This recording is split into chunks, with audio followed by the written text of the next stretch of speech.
Salam dəyərli izləyicilər, xoş gördük hər birinizi. Bələdiyyə torpaqları ilə bağlı çox vacib bir məsələni diqqətinizə çatdırıram. Bildiyiniz kimi, ötən gün belə bir məlumat yayıldı ki, bələdiyyələrin satdığı torpaqlar geri alınır və Nazirlik, Ədliyyə Nazirliyinin məhkəmələrə müraciəti ilə bağlı da bir informasiya var idi və əslində bu məsələnin kökündə nə dayanır, onu diqqətinizə çatdıracağım.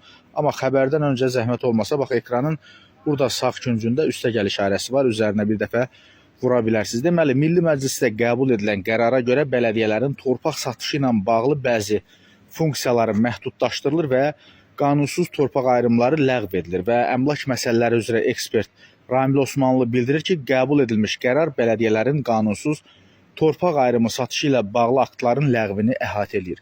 Burada ən vacib bir diqqətdən qaçan bir məqam var. Deməli, bu il 2026-cı il memarlıq və şəhərsalma ilidir dəyərli izləyicilər və bəllidir ki, çox sayda söküntülər olacaq.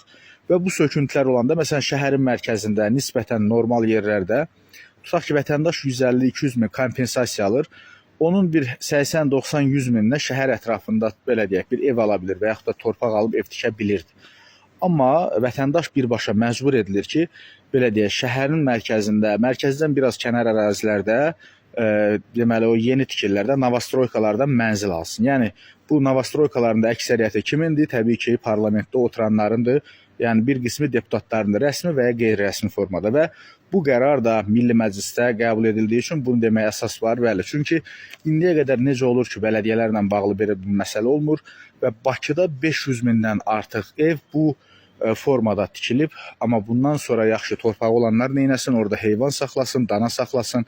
Yəni bax bu məsələlərlə bağlı ümumi gəlinən qənaət budur ki, bu mənim şəxsi fikrimdir. Təbii ki, burada vətəndaşların şəhərin mərkəzindəki o çox mərtəbəli binalar ki var, bax oradan mənzil almasına belə deyək bir məcburiyyət yaradılır. Yəni bu qanunun əslində bu qaydanın qoyulmasının belə deyək gerçək səbəbi, mənim anladığım səbəbi budur.